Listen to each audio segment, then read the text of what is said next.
வணக்கம் மக்களே, நம்ம சேனலில் ஃபர்ஸ்ட் டைம் பார்க்குறவங்க மறக்காமல் சப்ஸ்கிரைப் பண்ணிக்கோங்க. இப்போ நம்ம பார்க்க போகிற சிறுகடிக்க ஆசை தான். முத்து வந்து பார்த்திங்கன்னா வீட்டுக்கு வந்துடுறாங்க. வீட்டுக்கு வந்ததுக்கப்புறமா நம்ம ஸ்ருதியோட அம்மா விஜயா எல்லாருமே வந்து ஹாலில் உட்காந்துட்ருக்காங்க. வந்தவுடனே வந்து பாருங்கள், இந்த மாதிரி ரவுடி பையனை இந்த வீட்டில் வச்சுக்கிட்டு என் பொண்ணை நான் எப்படி இங்கே வைக்கிறது அப்படின்னு சொல்லிட்டு ஸ்ருதி அம்மா பேசுகிறாங்க. உடனே மீனா வந்து செம்ம டென்ஷன் ஆகிறாங்க. நீ கொஞ்சம் நேரம் கவனம் இருக்கீங்களா? யார் எங்கள் ரவுடின்றீங்க? நீங்கள் வந்து அது என்ன நடந்ததுன்னு தெரியுமா உங்களுக்கு? உண்மை என்னன்னு தெரியாமல் பேசாதீங்க. அவர் காரில் பிரேக்கே பிடிக்கல மாமா, அதனால தான் அவர் வந்து இந்த மாதிரி வண்டியில் கொண்டு போய் விட்டுட்டார். அவருக்கு ஏதாவது ஆயிருந்தால் என்ன ஆகிறது? அவரும் இந்த வீட்டு பையன் தானே மாமா, அவர் என்ன எதிரியா இந்த வீட்டுக்கு? ஏன் எல்லாரும் இப்படி நடந்துக்கிறாங்க அப்படின்னு சொல்லிட்டு ரொம்பவே வந்து வருத்தப்பட்டு அழறாங்க. உடனே வந்து அண்ணாமலை ரொம்ப டென்ஷன் ஆகிறார். விஜய், அவனும் உன் பையன் தானே, உனக்கு கொஞ்சமாச்சும் மனசு உறுத்துதா? அவனுக்கு என்ன ஆச்சுன்னு கேட்காம உடனே அவன் சண்டை போட்டான்னு சொல்லி பேசிகிட்டு இருக்கேன் அப்படின்னு சொல்லிட்டு கத்திடுறாங்க. அதேமாரி வந்து ஸ்ருதியோட அம்மா கிட்டேயும், இங்கே பாருங்கள், எங்கள் வீட்டில் எப்போ என்ன நடக்கும்னு நீங்கள் வந்து பார்த்துட்டே இருக்கிற மாதிரி இருக்குது. இனிமேல் இந்த வீட்டுக்கு வராதிங்க.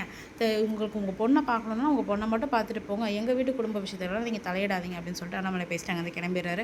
அதே மாதிரி பார்த்தீங்கன்னா இந்த முத்துவும் மீனாவும் வந்து பார்த்தீங்கன்னா மீனாக்கு தெரிஞ்ச ஒரு இன்ஸ்பெக்டர் போய் பார்க்குறாங்க. அங்கே போய் பார்த்துட்டு, சார் என்ன உங்களுக்கு யார் மேலே டவுட் இருக்கா? யார் அந்த பிரேக் ஒயரை கட் பண்ணியிருப்பா அப்படின்னு சொல்லிட்டு இன்ஸ்பெக்டர் கேட்கும்போது, எனக்கு அந்த சிட்டி மேலே தான் சார் டவுட்டாக இருக்குது அப்படின்னு சொல்லிட்டு சொல்லிடுறாங்க. அப்புறமா வந்து போலீஸ் வந்து சிட்டியை பிடிச்சி விசாரிக்கும் போது தான் இதில் ரோஹிணி வந்து இன்வால்வ் ஆகிருக்கிறது வந்து தெரிய வருது.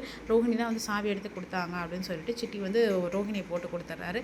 உடனே வந்து செம்ம டென்ஷன் ஆகிறாரு முத்துவும் மீனா. வந்து வீட்டுக்கு வந்துட்டு பார்த்தீங்கன்னா, பார்லர் நம்ம உனக்கு என்ன ஒன்று அவ்வளோதான் மரியாதை உனக்கு, நீ போய் சொல்லிட்டு வீட்டில் இருக்கிறதுக்காக என்ன வந்து தேவையில்லாமல் இது பண்ணிகிட்டு இருக்கேன் அப்படின்னு சொல்லிட்டு முத்து கத்துறாங்க. அது மட்டும் இல்லாமல் மீனா வந்து பார்த்தீங்கன்னா, ரோஹிணி நீங்கள் என்ன நினச்சிட்டு இருக்கீங்க, அவரை கொள்கிற அளவுக்கு நீங்கள் போவீங்களா அப்படின்னு சொன்னோடனே விஜய் செம்ம டென்ஷன் ஆயிடுறாங்க.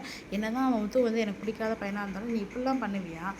நான் ஒன்றை திட்டுறேன்னு சொல்லிட்டு நீ என் பையன் மேலே இது பண்ணுறேன்னு சொல்லிட்டு நம்ம முத்துக்கு சப்போர்ட் பண்ணிவிட்டு ரோஹிணியை பிடிச்சி செம்மையாக கத்துறாங்க. விஜய் வந்து நம்ம சேனல் சப்ஸ்கிரைப் பண்ண உங்களுக்கு ரொம்ப நன்றி. சப்ஸ்கிரைப் பண்ணாதாங்க, மறக்காமல் சப்ஸ்கிரைப் பண்ணுங்க.